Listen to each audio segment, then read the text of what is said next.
ጌታ ኢየሱስ ክርስቶስ በምድር ላይ በነበረበት ጊዜ አንድ ቀን እንደ መጸጸት ብሎ የተናገረው ነገር አለ። በጣም በጸጸት ማለት ሪግሬት አደረገ ስለ ጻድቃን ስለ ልጆቹ ሲያስብ።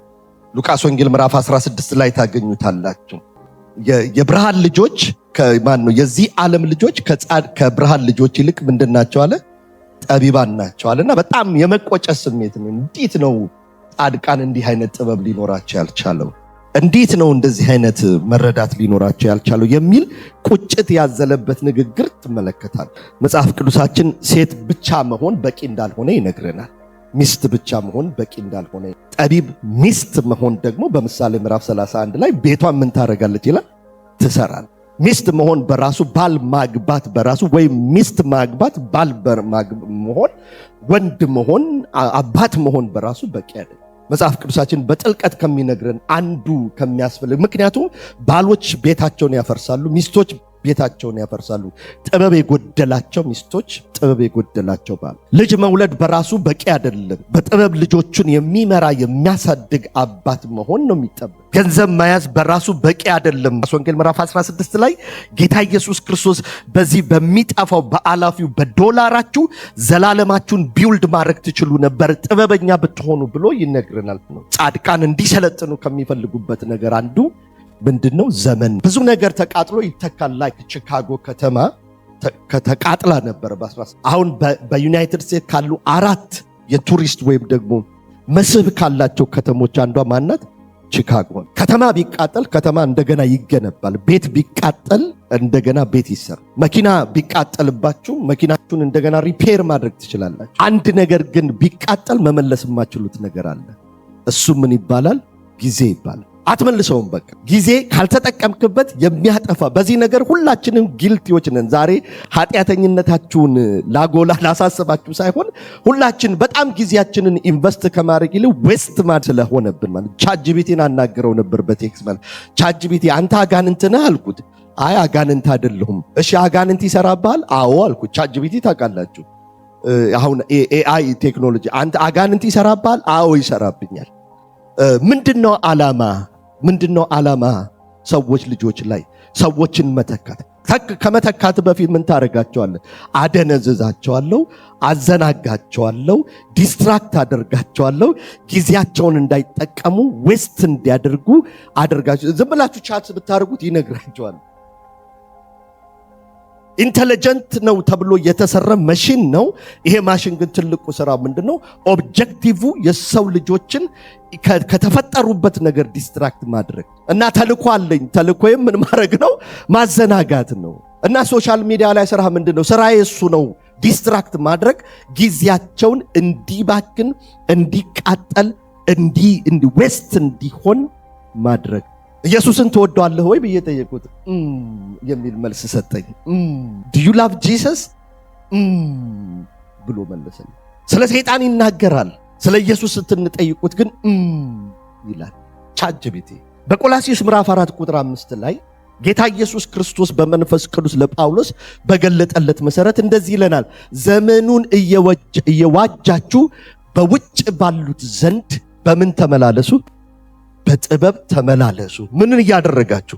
ገንዘብ እያከማቻችሁ ሳይሆን ዘመኑን ምን እያደረጋችሁ?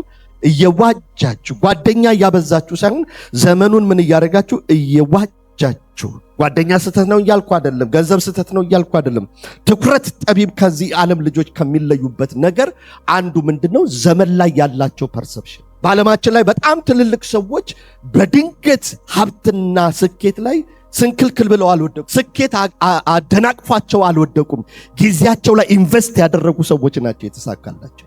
ከኔ ጋር ናቸው? ጊዜያቸው ላይ ኢንቨስት ያደረጉ ሰዎች። በደንብ ተከታተሉ። በአጭር ደቂቃ ትንሽ ጥበብ ነግራቸዋል። ድንገት ሀብት ላይ የወደቁ ሰዎች ከ3 ዓመት በላይ በሀብቱ አልዘለቁ። ለምሳሌ 1.78 ሚሊዮን ዶላር ሎተሪ የወጣላቸው ሰው በ4ኛው ዓመት ጠጆሌ ሆነው በኢትዮጵያ ቋንቋ ሆምለስ ሆነዋል። ሪሰርች የተሰራውን ነው የምነግራችሁ። ሎተሪ የወጣላቸው ሰዎች በሙሉ ኢንዳፕ ያደረጉት በጣም ጥቂቶቹ ናቸው 18 ዓመት የዘለቁት። ከዚያ በኋላ እነሱም ሀብታቸው ለምን የተዘጋጀ ማንነት ስለሌላቸው ሀብቱን አኮሞዴት ሊድ የሚያደርጉበት ዊዝደም ስለሌላቸው ድንገት ነው በፋቁት ሎቶሪ ወይም በቆረጡት ሎቶሪ በሚሊዮን ውስጥ ተሰናክለው ይወደቁ። ስኬትን ግን ሰስቴይነብል ያደረጉ ተልኳቸውን የፈጸሙ ሰዎች ጊዜያቸውን የተረዱ ናቸው። ጌታ ኢየሱስ ክርስቶስ በጣም ትልቁ ነገር በጣም ኮንሺየስ የሆነበት ነገር በምድር ላይ በነበረበት ጊዜ ስለ ጊዜው ቀን ሳለ የላከኝን ስራ ልሰራ ይገባኝ። የሰው ልጅ የማይሰራባት ሰዓት ምን ታደርጋለች? ትመጣለች። እያንዳንዷን ፍራክሽኗን ሰዓት ደቂቃዎቹን ጌታ ኢየሱስ ክርስቶስ ዌስት አላደረገውም፣ ኢንቨስት ነው ያደረገው። እግዚአብሔር በዚህ መንፈስ ይባርክ። ጥበብ እሰጣችኋለሁ፣ አታስቡ። ስለ ኮንሴፕቱ ትንሽ ልንገራችሁና እንዴት አድርጋችሁ ጊዜያችሁን ኢንቨስት እንደምታደርጉ እነግራችኋለሁ። ሰዎች ብዙ ጊዜ የሚጸጸቱት ነገር ምንድነው? የባከነ ምናቸውን ነው? ዘመናቸው። ዘመኔ መደወሪያ እንደምትሄድ ሆነችብኝ። እነ ዳዊት ብልጦቹ ምን ይላሉ? አቤቱ ከመሞቴ በፊት የዘመኔን የቀረኝን ዘመን ምን አድርገኝ አመልክት። እንደሚኖር ሰው ለመኖር ሳይሆን እንደሚሞት ሰው እየተዘጋጀው እንድኖር። ኢየሱስ እንደሚኖር ሰው አልኖረም፣ እንደሚሞት ሰው ነው የኖረው። ጥበብ ከዚህ ትጀምራለች። እንደሚሄድ ሰው፣ እንግዳ እንደሆነ ሰው፣ አንድ ቀን በፍርድ ዙፋን ፊት እንደሚቆም ሰው፣ አንድ ቀን እንደምንጠይቅ ይጠፋብናል። ብዙ ጊዜ እንደምንኖር እንጂ የምናስበው እንደምንሞታል። ሞት ከረጄስ ያደርጋቸዋል፣ ኢምፓወር ያደርጋቸዋል። ስታስብ ካወቀ ኢየሱስ ክርስቶስ አንድም ቀን ስለሞቱ አሸምድ ሆኖ አያውቅም። ለምን? እንደሚሞት ስለሚያውቅ ፐርፐዙን የሚፈጽምበት ጊዜ፣ ተልኮን የሚፈጽምበት ጊዜ አሎኬትድ ተደርጓል። በመክብብ ምዕራፍ 3 ላይ እግዚአብሔር ለሰጠው ፐርፐዝ ሁሉ ጊዜን ምን ብሏል ይላል? ወስኗል። ወዳጆቼ ጊዜያችሁን በደንብ እንድትጠቀሙበት የሚረዳ ጥበብ ነው የምነግራችሁ። ገጽ 14 ላይ አውጡልኝ። ሁለት ነገር ቶሎ ብያሳይቻችሁ እጨርስ። የጠቢብ ቀን ወይም የተዋጀ ቀንና የሞኝ ቀን ምን እንደሚመስል ልንገራችሁ። የጠቢብ ቀን፣ ጠቢብ ዘመኑን ሲዋጅ ኢንቨስት ሲያደርግ ምንድነው? ስጦታን ወይም ጊዜን ኢንቨስት ያደርጋል። ጊዜ ሀብት ነውና ኢንቨስት ነው የሚደረገው። በዓለማችን ላይ ትልቁ ቢሊዮነርም ሆምለሱም ሰውዬ ስንት ሰዓት ነው ያላቸው? 24። ምንድነው መካከል ላይ ባላነው በእኛ ስንት ሰዓት ነው ያለን? እነሱ እኮ እነዚህ ቢሊዮነሮች ወይም ደግሞ ተልኳቸውን የፈጸሙ የሰጠኝን ስራ ፈጽሜ አከበርኩ ሩጫዬን ጨርሻለሁ ያሉ ሰዎች ምንድነው ሀብታቸው የነበረ? የተለየ ሀብታቸው ምንም አልነበረም። ልዩነታቸው ጊዜያቸው ላይ ምን አድርገዋል? ኢንቨስት አድርገዋል። ጊዜያቸውን ለቪዥናቸው ኢንቨስት አድርገዋል። ጊዜያቸውን ለነጋቸው ኢንቨስት አድርገዋል። ጊዜያቸውን ከዛሬ 10 ዓመት ለሚኖሩት ነገር ሼፕ አድርጎታል። ዋጋ ሰጥተውት ጊዜያቸውን ተጠቅሞበታል። እግዚአብሔር ጊዜን የመጠቀም መንፈስ ያብዛላችሁ። ጊዜን ካልተጠቀምከው፣ ኢንቨስት ካላደረከው ምንድነው የሚሆነው? በየቀኑ ስጦታ ምን ታደርጋለህ? ታባክነ። እያንዳንዷ ሰከንድ ብር ነው የምታባክኑት። ወርቅ ነው ጊዜ ወርቅ ነው አይደል? ጊዜ ከወርቅ ይበልጣል። አትተከም። ወርቅ እኮ ቢወሰድበት ይሄ ወርቅ ቢጠፋ እኮ መልሼ በብር ገዛዋለሁ። ጊዜ ግን ቢጠፋስ፣ በዋዛ በፈዛዛ ብታጣውስ፣ ቢሄድብህስ፣ ባትጠቀምበትስ፣ ባትሰራበትስ፣ ባትጸልይበት፣ ባታነብበት፣ ባትሰግድበት፣ ባትመሰክርበት፣ ጊዜን ኢንቨስት ባታረግ ለቪዥንህ ለነገ እያንዳንዷን ሀብት ዛሬ ሲሰጣችሁ እግዚአብሔር ነጋችሁ ላይ ኢንቨስት እንድታደርጉ ነው። ዛሬ ኢንቨስት የምታደርጉት ታይማችሁ ነገ ማንነታችሁን ይሰራል። ድንገት ስኬት ላይ አትወድቁም። ዛሬ ኢንቨስት የምታደርጉት ነገር፣ ዛሬ የምትጸልዩት ለነገ። መጽሐፍ ቅዱሳችን እኮ ዛሬ በስውር ስትጸልይ እግዚአብሔር ዛሬ በስውር ኢንቨስት ካደረግ በአደባባይ ነገ ይከፍልሃል። ኧረ አሜን። ዌስት እያደረግኩ አይደል? እየጸለይክ ከሆነ እየባከነ አይደለም፣ ኢንቨስት እያደረግ። በጣም ብዙዎቻችን ጊዜን ኢንቨስት ከማድረግ ይሄንን ሀብት ምንድነው ምጡቅ ሀብታችንን ትምህርት ላይ ቢሆን፣ ስራ ላይ ቢሆን፣ ቤተሰብ ላይ ቢሆን በጣም ብዙ ሰው ሶፋ ላይ ቁጭ ብሎ ጊዜው ይሄድበታል። ሊያቆመው አይችልም። ካልተጠቀምክበት እየባከነብ ነው። ስትጠቀምበት ግን እግዚአብሔር ስሙ ብሩክ ይሁን። ምን እያረክ ነው? ኢንቨስት እያረክ ነው። እግዚአብሔር ደግሞ ሪዋርድ ይሰጣል። ስሙን ፈልገው ኤፌሶን ላይም እዚህ ቆላሲስ ላይም እናውጣና እናንብብና ወይ የቀኑ መሪ ናችሁ ወይ የክፉ ተሳፋሪ ናችሁ። ጠዋት ከእንቅልፋችሁ ስትነሱ ኤፌሶን ላይ አውጡና ከዛ እንግዲህ ጥበብ እንደሌላቸው ሳይሆን እንደ ጥበበኞች ምን በሉ ይላል። ለምን ዘመኑ እየዋጃችሁ ቀኖቹ ምኖች ናቸውና ክፉዎች ናቸውና ዘመኑ ክፉ ነውና ዘመኑን ምን አድርጉት ይላል ዋጁ ይላል። ኤፌሶን ምዕራፍ 5 ላይ ከቁጥር 15 እስከ 16 እሱን አንብበን እንግዲህ እንደ ጥበበኞች እንጂ ጥበብ እንደጎደላቸው ወይም ጥበብ እንደሌላቸው ሳይሆን እንዴት እንድትመላለሱ በጥንቃቄ ምን በሉ ተጠበቁ። ቀኖቹ ምኖች ናቸውና ክፎች ናቸውና ዘመኑን ምን አድርጉት ዋጁት። ጌታ ስሙ ብሩክ ይሁን። ጌታ ምንም ሊያደርጋችሁ አይችልም። ዘመን ይሰጣችኋል። መዋጀት የማሰራ ነው የኔ ስራ ነው። ኦኬ ምን ያደርጋል መሰለ? ጠዋት ከእንቅልፍ ቀና ብላችሁ ተመልከቱ። ጠዋት ከእንቅልፋችሁ ስትነሱ ስልካችሁን ስትከፍቱት ተሳፋሪ ተሳፋሪ ተሳፋሪ የሚል ፌስቡክ ይመጣላችሁ። 4 ኪሎ አይልም። እኔ ነኝ ትርጓሜውን ነው የምነግራችሁ። ትርጓሜውን ነው ወይ እንትና ስለ ቡና ተባለ እስቲ ቆይ ቡና ስትል ጊዜህን አንተ ላሰብክበት ለተፈጠርክበት ዓላማ ኢንቨስት እያደረገው ሳይሆን ሶሻል ሚዲያው አንተን እየጫነህ ነው የሚውለው። ስለዚህ አይዘር በቀኑ ላይ የቀኑ መሪ ሁኑ። ዘመኑን ዋጁ ማለት ዲክቴት ዩር ዴይ ሼፕ ዩር ዴይ። ቀናችሁን እናንተ በምትፈልጉት ቃሉ ተጽፎልናል። ቀኑ በምንህ ይውላል? በትእዛዝህ ይውላል። ሼፕ ዘ ዴይ ባይ ዘ ወርክ ፎር ዩ። ለራስህ ቀኑን ዲክቴት አድርገ አንተ ሰይጣን እንደፈለገው አይሆንም። አንተ ቀንህን መምራት ትችላለህ። ኧረ አሜን። ለምን? አንተ ጠቢቡ ሰው የቀኑ ምንድን ነው? መሪ ነው። የተደወለለትን ስልክ ሁሉ አያነሳም። የባጤ ቋጡን እያወጣ ተሳፋሪ እያደረጓችሁ ነው። ይደውሉና አንዳንድ ሰዎች ስለንት እሺ ባክሽ እንትኑስ ኧረ እባክህ ሂድ እያሉ ተሳፋሪ ያደርጉ። አንተም ትሳፈራለህ። አማርኛ ግልጽ ነው። ብዙ ሰዎች ተሳፋሪ ናቸው። I'm sorry, I have a work. I'm sorry. የማታነሷቸው ስልኮች መኖር አለበት። የማታዩት ፌስቡክ መኖር አለበት። የማትሰሙት ሚዲያ መኖር አለበት። ሶሪ ወንድሜ ልጸልይ ነው የምትሉበት ሰዓት መኖር አለበት። እንዳትመጣ ማለት የምትችሉበት ሰዓት መኖር አለበት።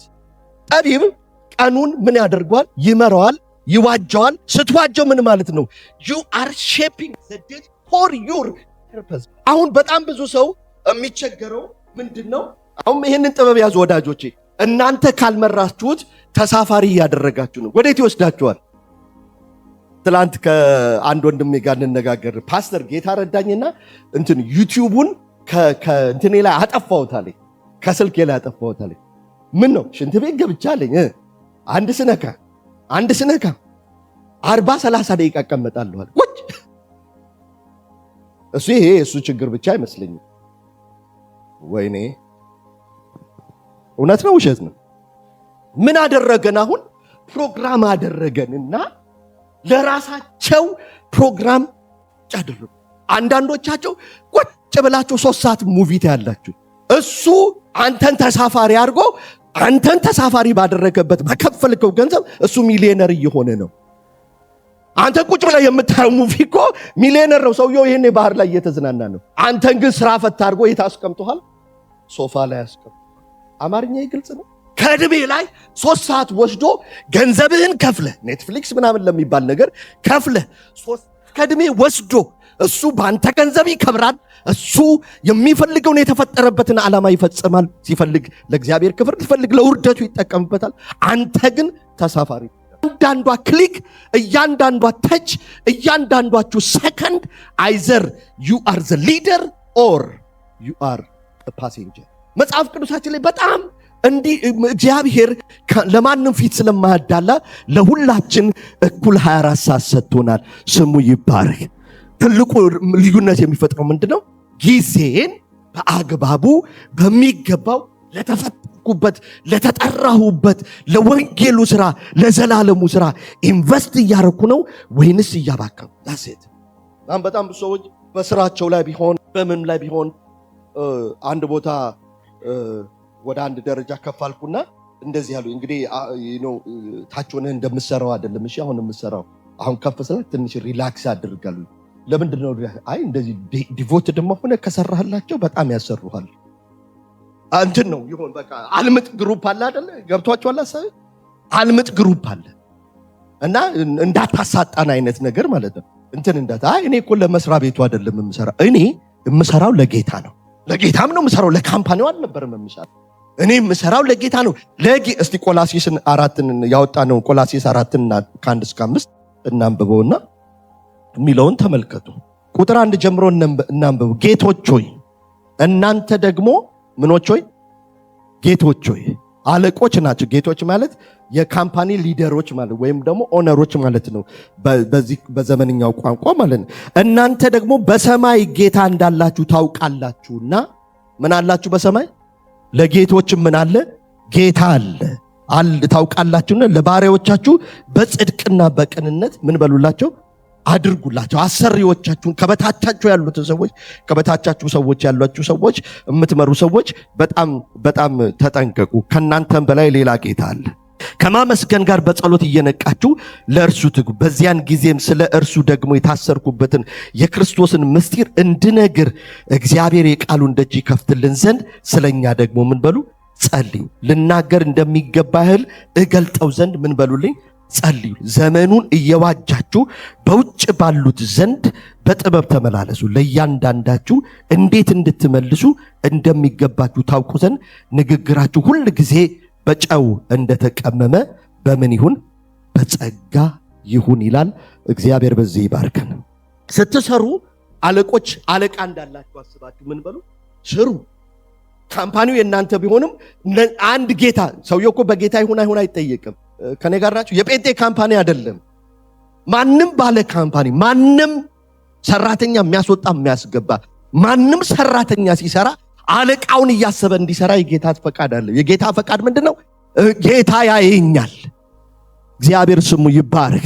ጌታ ያየኛል። እዚህ ቁጭ ብዬ ሽንት ቤት ውስጥ ተደብቄ ሌሎቹ አይ ዶንት ኬር አባውት ሌሎቹ ጻድቃን ይለያሉ። ስትሰራ ከነሱ ጋር በመፎካከር ከነሱ ጋር በመወዳደር አይደለም። አንተ ለጌታ እንደሚገባ ትሰራለህ። እግዚአብሔር ታማኙን ሰው ይሸልመዋል። ይሄንን ነው የምናገው። you are investing። አሁን እኛ እንትን ውስጥ ያስገቡናል አይደል? እነሱ እያለመጡ እኛን ብቻ ተሸካሚ ይሉናል፣ ምናምን ይሉኛል አንደል ሰው። አንተ ክርስቲያን ነህ፣ ተው ፓስተር ባካ፣ አንተ አንዳንድ ጊዜ እንትን ታደርጋለህ፣ ኤክስትሪም እኛን ትገፋናለህ። ኤክስትራም ኤክስትራም አይል ነው መሄድ ያለው መጽሐፍ ቅዱስ። ቀኝ ጉንጭን ቢመታ ሂድ አይደለም ይለው፣ ግራ ጉንጭን ደግመ ምን በለው ስጣው ነው ክርስትና። ጠባቡን ቢጠይቅ ጃኬትን ደርበ በለው ነው ስጣው ነው የሚጠይቅ። ክርስትና ኤክስትራ ማይል ነው። ኢየሱስ ጌታ ነው። ለዛ የሚያስችል ምን ስላለ? ጸጋ ስላለ። ዛሬ ጀምሮ አንድ ነገር እንድታደርጉ ፈልጋለሁ። ጌታ ኢየሱስ ይረዳቸዋል። ጧት ስትነሱ የመጀመሪያ ነገራችሁ ስልካችሁ አይሆን። ስልካችሁን ከነካችሁት ተሳፋሪ ይሆናችሁ። አንዷን ቀን አሸንፉ። አንዷ ቀን አንድ ሳምንት አንዷን ቀን ስታስቡ ስታሸንፉ ስንቱን ታሸንፋላችሁ? ሳምንቱን ስታሸንፉ ስንቱን ታሸንፋላችሁ? 2ቱን 3ቱን ሳምንት ወር ይሆናል። ወሩ ተደምሮ ነው ዓመት የሚሆነው። ስለዚህ እድሜያችሁ በሙሉ ለነጋችሁ ለጥሪያችሁ ላይ እግዚአብሔር የጠራችሁ ስራ እኮ አለ አይደል? እዛ ላይ ጊዜያችሁን አጥፉ። ሶሻል ሚዲያ ብታዩ ወይም ደግሞ ዩቲዩብ ብትመለከቱ ለምሳሌ ወንጌላዊ ከሆነ ለወንጌል ስራው የሚበጀው ነገር ላይ ነው መስማት ያለበት። አለበለዚያ እናሰገደች እና ከበደች ምናምን ይዘዋችሁ ቀኑን ሙሉ ነው የሚውሉት። አያልቅም። እግዚአብሔር ከዲስትራክቲቭ ፎርስ ነፃ ያውጣን። ቀላል ነው እያልኳችሁ አይደለም፣ ግን ትሬን ቢኢንቴንሽናል ሆን ብላችሁ በቃ ስልኬና ላይ ውሳኔ መውሰድ ባለባችሁ ነገር ላይ ውሳኔ ሁሉ ግን የምታደርጉት ነገር ሁሉ ለጥሪያችሁ እግዚአብሔር እናንተን ለሰራበት ነገር ለነጋችሁ ይውላችሁ። ለልጆቻችሁ ሀብት ማስቀመጥ ባትችሉ ጉልበታችሁን መሬት ላይ ስፉና ሀብት ጊዜን ኢንቨስት አድርጉባቸው። ጸልዩላቸው። ታያላችሁ እግዚአብሔር ልጆቻችሁ ላይ ፍሬውን ያሳያቸዋል። በቃ ሀብት ማከማችባችሁ በርከክ ብለ ለልጅ ጸልይ፣ ለሴት ልጅ ጸልይ። ታያለ